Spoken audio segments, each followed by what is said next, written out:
Mang pertanyaan kalau saya nói beberapa nopo. Oh bawa, beli pak. Ini malu beberapa nopo mang kok. Berapa nopo? Lo udah boleh deh sih. Kalau gini, Allah masalah. Oh, jadi tambah sih. Mungkin boleh nopo tak rekam. Betul. Ini ini. Nanti dulu. Jadi kalau kali itu ya berapa?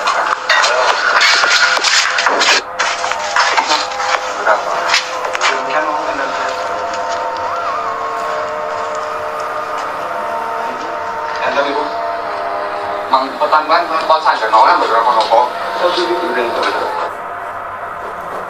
Ada seorang Habib yang lagi viral. Habib bernama Habib Nizar. Viralnya itu kenapa? Apakah karena banyak amalan ataukah karena melakukan kebaikan? Bukan, tapi viralnya karena digrebek masyarakat. Sebagaimana yang dimuat di laman halo.id. Detik-detik video Habib Nizar Tegalrejo digrebek viral di media sosial. Postingan ini diliput pada tanggal 25 Oktober 2024. Belakangan ini kabar mengejutkan menyebar dari Tegalrejo, Magelang terkait dugaan video sur yang melibatkan seorang Habib bernama Nizar bin Abdul Qadir. Video dan berita mengenai insiden ini menjadi viral di media sosial, menarik perhatian dan memicu reaksi publik yang beragam.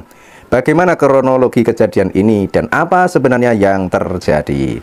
Nah, bagi kamu yang ingin mengetahui kronologi dan videonya, langsung saja simak pembahasan hingga selesai. Tapi kalau soal video sudah saya tampilkan di depan tadi. Sekarang kita bacakan saja kronologi kejadian tersebut. Kenapa Habib Nizar sampai digrebek masyarakat? Kronologi Habib Nizar Tegalrejo digrebek.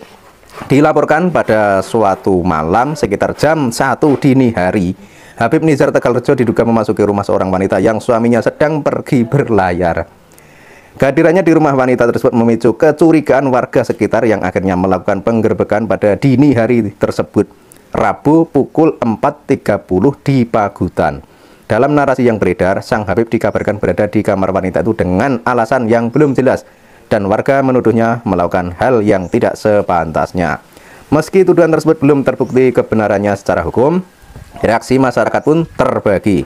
Beberapa merasa skeptis dan beranggapan bahwa peristiwa ini adalah kasus oknum yang menyalahgunakan gelar, sementara yang lain menuntut klarifikasi lebih lanjut. Tak hanya itu, sorotan juga tertuju pada status Habib Nizar Tegalrejo sebagai figur publik yang dikenal dalam kelompok sholawat dan memiliki banyak pengikut. Jadi itu adalah kejadian yang menimpa Habib Nizar Tegalrejo. Reaksi netizen dan husnudon. Netizen membanjiri media sosial dengan komentar beragam. Ada yang mengecam habis-habisan dan ada pula yang memilih untuk husnudon atau berpikir positif. Ada anggapan bahwa mungkin sang Habib hanya melakukan sesuatu yang baik, seperti memberikan nasihat agama.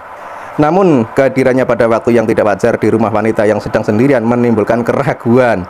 Kalau memberikan wejangan atau nasihat agama, kenapa kok di rumah seorang wanita yang sedang ditinggal suaminya? Kemudian kejadiannya kok tengah malam. Jadi untuk hal seperti ini sebenarnya ya memang bisa dikatakan tidak perlu bukti, karena dari waktu yang sudah tidak tepat saja pasti akan menimbulkan persepsi atau dugaan dari masyarakat bahwa si Habib ini melakukan sesuatu yang tidak pantas. Selain itu, istilah husnudon menjadi sorotan tersendiri, terutama karena beberapa pihak melihatnya sebagai pembenaran atas perilaku yang tidak pantas. Dan ya memang seperti itu, kalau hal ini masih dihusnudoni, itu hanya pembelaan untuk membenarkan. Nah di sini berbahayanya, jika suatu tindakan yang jelas-jelas salah kok masih dihusnudoni atau dianggap benar, maka orang yang menganggap itu benar atau menghusnudoni, maka orang tersebut sama saja mendukung kejahatan tersebut.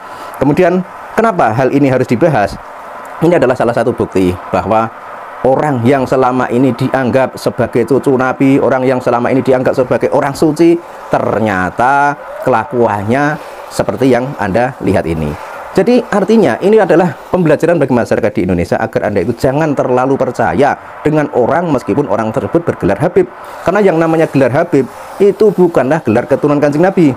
Habib hanyalah sebutan keturunan Ba'alawi dari Yaman.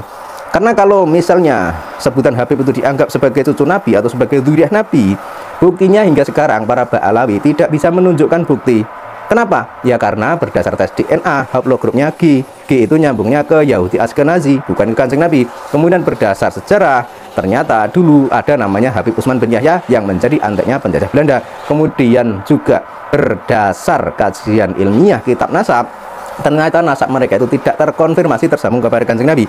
Sehingga bisa dikatakan untuk menyatakan bahwa Habib adalah dzurriyyah Nabi, bahwa Habib adalah cucu Nabi, itu adalah sebuah anggapan yang sudah tidak berdasar lagi.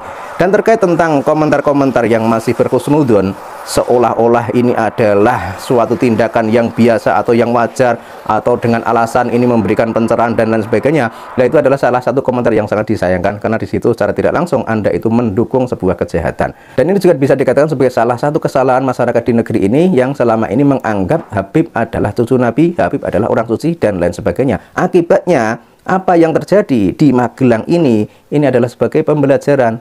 Jadi coba Anda bayangkan, seorang perempuan tinggal sendirian karena suaminya sedang pergi berlayar. Kemudian jam 1 malam kok ada seorang Habib datang di rumah tersebut. Ya otomatis masyarakat akan curiga dan otomatis masyarakat akan menggerebeknya. Jadi saya sangat setuju dan sangat sepakat terhadap masyarakat tersebut. Jadi tidak peduli itu Habib itu siapa, kalau nyata-nyata melakukan tindakan yang sekiranya itu mencurigakan, harusnya dilakukan tindakan tegas. Dan hal ini juga harusnya aparat penegak hukum ikut terlibat, karena hal ini sangat membahayakan. Artinya apa? Artinya itu jangan sampai orang yang menjadi korban tadi, si wanita tadi, berani dan mau melakukan hal tersebut cuma karena berharap mendapat syafaat, cuma karena berharap mendapat pahala, cuma karena berharap mendapat surga dan lain sebagainya. Nah, itu kan sama saja dia itu menjadi korban kebohongan. Sebab yang namanya surga, yang namanya syafaat dan lain sebagainya tidak bisa diperoleh dengan cara yang menentang atau yang melawan ajaran agama, seperti yang terjadi pada Habib Nizar dan perempuan di Tegalrejo, Magelang ini. Dan harusnya aparat setempat, misalnya kepala desa, kepala dusun, RT, RW, dan lain sebagainya juga harus mewaspadai tentang adanya kejadian seperti ini. Artinya meskipun orang itu katanya Habib, katanya cucu Nabi, katanya orang dari Yaman, katanya Ba'alawi dan lain sebagainya, jika sekiranya itu tindakannya itu melenceng dan sekiranya merugikan orang lain, maka aparat-aparat tersebut juga harus bertindak tegas. Dan tak lupa juga masyarakat sekitar juga harus mendukung. Dan sebagaimana yang terjadi pada Habib Nizar di Magelang, ini adalah sebuah tindakan yang dilakukan oleh masyarakat yang harusnya diapresiasi. Semoga nanti jika di tempat lain, misalnya jika terjadi hal seperti itu, harusnya aparat setempat dan warga sekitar juga bertindak.